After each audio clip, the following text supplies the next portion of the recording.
Hello everyone, welcome to the lecture series on object-oriented programming using C++. I am Mrs. Gitanjali Mahamunkar, lecturer and research scholar at Department of Computer Engineering, Dr. Babasaheb Ambedkar Technological University, Lonere. This is the 8th lecture in this lecture series and it is related to functions in C++. In this lecture I am going to cover introduction to what is a function, the main function in the program, and what is function prototyping. For my previous lectures, please visit my channel Learn with GSM, and if you haven't subscribed yet, please subscribe to my channel.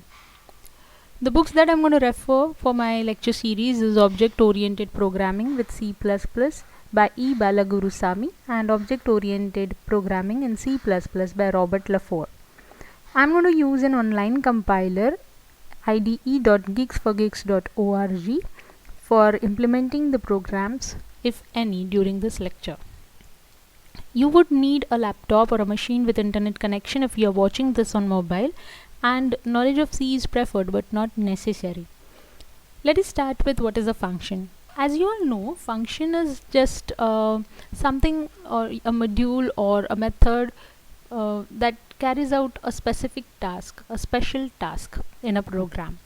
Now, in a program is generally divided into functions as it is one of the main principles of top-down or structured programming. It plays a very important role in even C program development as well as C++ program development. One of the advantage of using functions is that it is possible to reduce the size of a program by calling and using them at different places in the program. A function in a C++ program can be used as follows. You need to declare the function as in you need to introduce what kind of function you are going to use in the program. We'll see its syntax later. Then wherever you need, you give a call to the function which takes you to the definition of the function, which consists of the function body, which tells us what the function actually does. Okay, so when a function is called, the control is transferred to the first statement in the function body, and the other statements in the function body are then executed, and control returns to the main program when the closing brace is encountered. So function continues to be the building block of C++ programs. In fact, C++ has added many new features to functions to make them more reliable and flexible.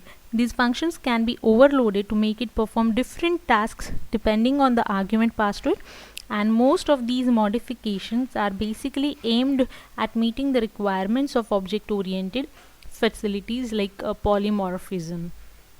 Now, let us consider what is a main function. In C++, the main function returns the value of type int to the operating system. Generally, main function is the entry point of the or starting point for the execution of a program. Okay, and it defines main function as follows, like int main, then continues the entire program, and at the end, while leaving the program, we give a return statement which returns 0. The functions that have a return value should use the return statement for termination, and therefore since the return type of functions is int by default, the keyword int in the main header is optional. But most C++ compilers will generate an error or warning if there is no return statement. So it is good programming practice to actually return a value from main. Okay, and many operating systems test the return value to determine if there is any problem, so that a return value is also called the exit value, and the normal convention is that an exit value of 0 means the program ran successfully, while a non-zero value means there was a problem, and the explicit use of a return 0 statement will indicate that the program was successfully executed. Now the next part in this video in this lecture is the function prototyping. Now what do you mean by function prototyping? Function prototype is a declaration statement in the calling program and is of the form type of the return type of the function, then function name and the argument list. Okay, the argument list contains the types and names of arguments that must be passed to the function. Now prototype describes the function interface to the compiler. by giving details such as number and type of arguments and type of written values.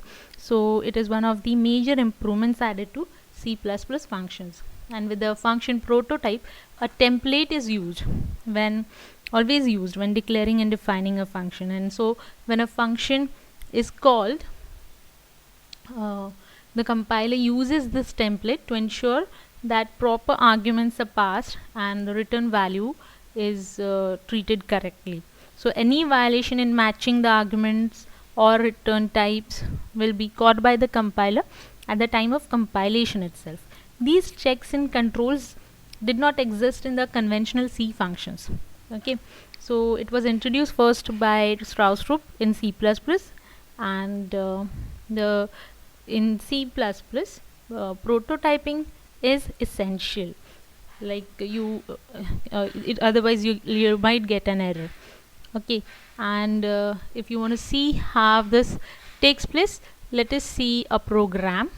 Okay, I'll just show you, which will help you understand how we give a function prototype and all. Okay, so let us first start with the let us see a simple C++ program which let us say calculates sum of two numbers.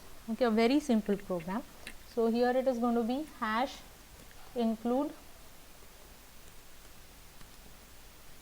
iostring. Okay, using namespace std, and in this now, because I'm going to use a function which is going to add two integer numbers, suppose, so it is going to return sum of these two numbers, which is also going to be an integer. So return type will be int.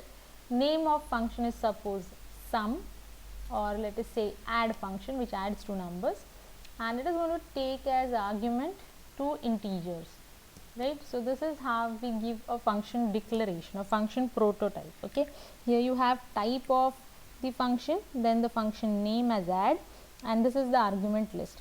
Now if here I can use certain variable names also, these are going to be dummy variables. Therefore they are option, name of arguments are dummy variables, and therefore they are options. Okay, so you can just, instead of giving these names, you can just give the type of the arguments that you are going to pass. Okay, type of variables that you want to pass to this function. Okay, then after declaration, I'll just go to the main function, in which what I'm going to do is, in this main function what I'm going to do is, I'm going to declare certain variables like num1, num2, and I'm going to use a sum function which is going to store the addition of these two numbers. Initially I'm going to initialize it as 0. Okay, now I'll ask the user to enter any two numbers for addition. Okay, now let us assume they are going to give two numbers which I am going to store in num1 and num2. Okay, now as you all know, we cascade this operator, and first number given will be stored in num1 and second number will be stored in num2. Now to get the sum, what I am going to do is, I am going to call the function add. Okay, to which I will pass this num1 and num2 as arguments. Now when here what this indicates, this is a call to a function add. Okay, and I am passing two integer values as given in the function declaration. These two integers will be passed to this function. It will process this and return us an integer value which we need to store somewhere, and so I am going to store this addition into this variable sum. So we need a variable to hold the value returned by this function add. Okay, so I am assigning the value returned by this function add to this variable sum. Okay, now I need to display this value. So what I'll do is the addition of given numbers is, okay, what is it, sum. Okay, so this will be written over here, and I want it to be displayed properly with proper formatting. So this should happen, and now return 0. Now if you observe, see, this return 0 statement is for the main function, which says it is going to return an integer, and this integer is 0. So if it returns 0, this will successfully terminate this program. But before that, I also need to define the function, because when it will jump to this, it will not automatically add them, right? So we should first define what the function is supposed to do. So in function definition, what happens is you have to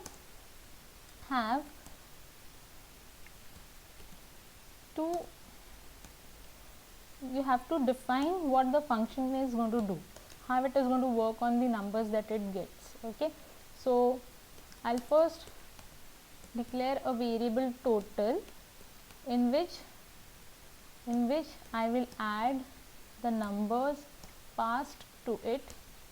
Okay, now when you give a function call, num1 and num2 are passed to the function as arguments. Now this is the argument list, right? So n1 gets the value of num1, n2 gets the value of num2.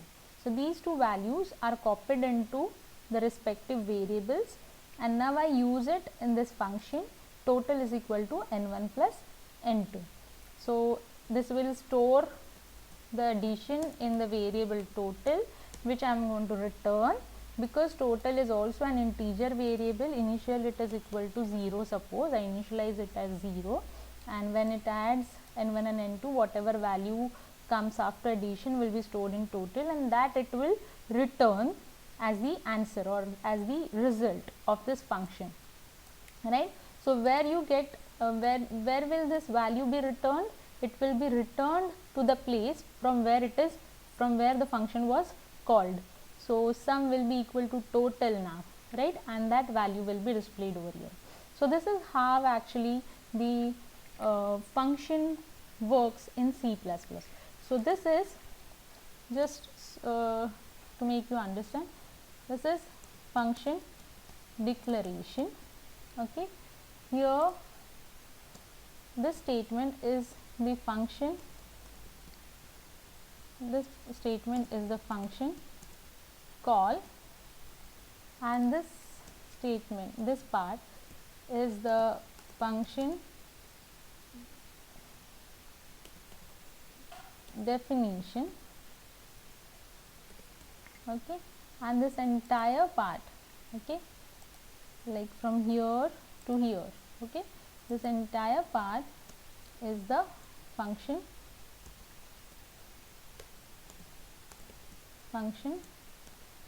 body.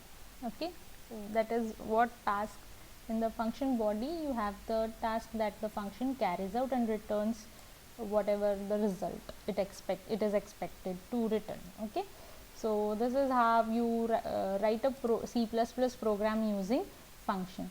Okay, let me run it. I just have one doubt. Okay, now I didn't give any input, so I give your input as, okay, what it did is because I didn't give any input, it took input as the garbage values that were stored in num1 and num2, and now when I run it, it will return 11. See, okay, so enter any two numbers for addition, and I entered 5 and 6, and it gave me the result 11. Okay, so this is how this function works. Okay, I hope you have understood it very well. So now we've seen what is a function, what is the use of main function in a C++ program. Then you have function prototyping. Prototyping is kind of, it is a declaration statement that I said.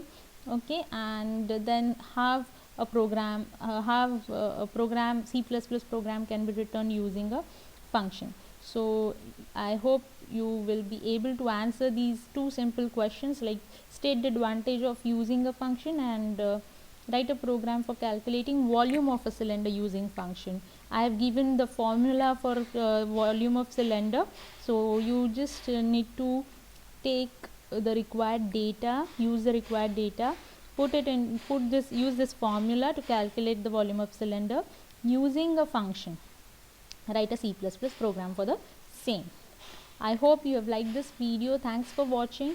Do not forget to like, comment and share this videos among your friends. And if you haven't subscribed to my channel yet, please subscribe to my channel for more such videos.